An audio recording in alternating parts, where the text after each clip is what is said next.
এই সকাল সকাল উঠে গেছে কুশল, বসে এখন বালিশ গোছাচ্ছে আর দাঁত মাজছে। দেখতেই পাচ্ছেন আপনারা কত কাজ করছে ও। বালিশ সব গুছিয়ে নিল এক এক করে।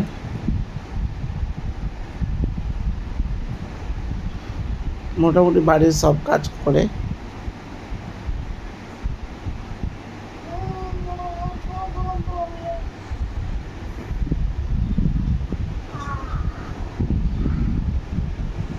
এখন দাঁত মাজছে আয়না দেখে।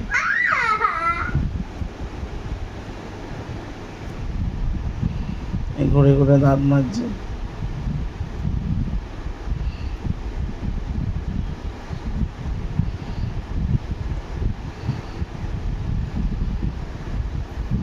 হলো দাঁত মাজা? নিজে একা একা দাঁত মাজা হলো? কুশলে এখনো দাঁত মাজা হচ্ছে, হয়ে গেল, দৌড়ে বাথরুমে গেল।